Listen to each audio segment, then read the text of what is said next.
Bonjour à tous, aujourd'hui je vous retrouve pour vous parler du sabbat de Lughnasadh. Lughnasadh c'est un sabbat majeur parce qu'il marque l'apogée de la saison et c'est aussi le dernier de la saison estivale. Il représente le partage et l'interaction et il a lieu le 1er août. Alors le sabbat de Lughnasadh fait référence au dieu Lugh qui est une divinité gauloise et celtique. C'est un dieu aux multiples talents. Il accompagne les âmes des défunts vers l'au-delà et joue le rôle de médiateur entre les dieux et les êtres mortels. Il maîtrise également l'artisanat, les techniques guerrières, la magie et le druidisme. C'est un dieu solaire et universel qui ordonne les mouvements du soleil. Il joue donc un rôle primordial dans le cycle de la lumière. Alors, le sabbat de Lughnasadh a une double définition. C'est bel et bien une fête d'abondance et de récolte, mais c'est également une veillée endeuillée où l'on s'apprête à dire au revoir au temps clément. Lughnasadh est ainsi un festival de transition, un tournant dans la roue de l'année car la période claire est sur le déclin. Ce sabbat symbolise l'action de grâce, le don et le recevoir. Dans les temps anciens, les céréales récoltées durant le mois précédent pouvaient enfin être utilisées en cuisine. Chacun préparait son blé et sa galette pour la partager volontiers avec son voisin. D'ailleurs, ce sabbat se nommait également l'Amas ou messe du pain. Donc nous sommes dans des énergies d'abondance et de gratitude, car même si quelques pluies estivales commencent à nous rafraîchir, les récoltes sont encore à l'ordre du jour.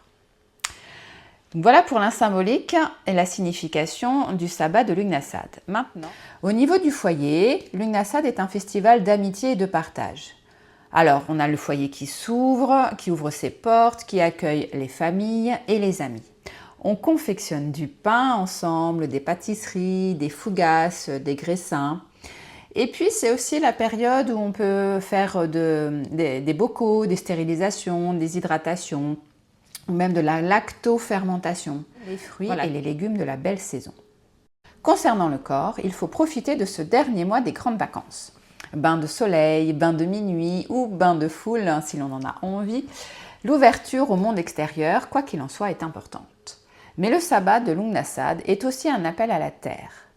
Nous sommes attirés par les vibrations de la mère nature. La dégustation des fruits et des légumes d'été est toujours d'actualité. Mais les graines, les farines viennent naturellement aussi en cette fête du pain.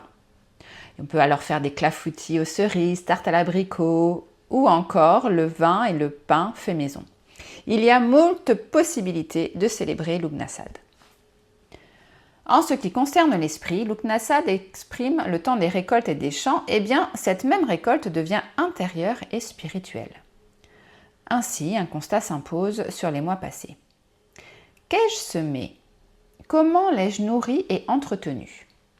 C'est bien le moment de récolter ce que l'on a semé. L'esprit tire alors les leçons du passé pour mieux grandir et cela va agir au fil du temps. Lughnasadh met également en exergue le pouvoir de transformation. De la graine à la fleur, de la farine jusqu'au pain. On peut faire un parallèle avec l'être humain qui ne cesse de transmuter les matières premières et les éléments primordiaux.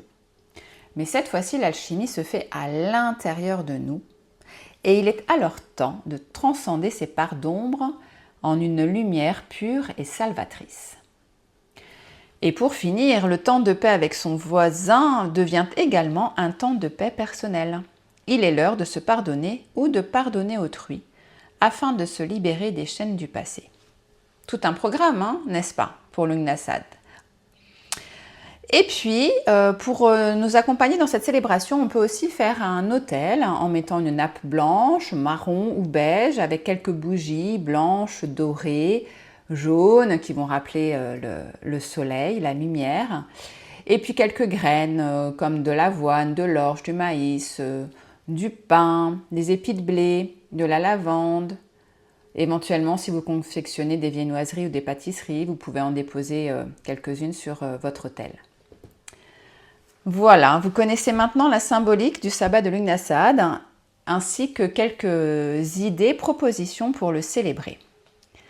Je vous remercie pour vos likes, pour vos commentaires et le partage de cette vidéo et je vous souhaite un Lugnasad lumineux et rempli de partage.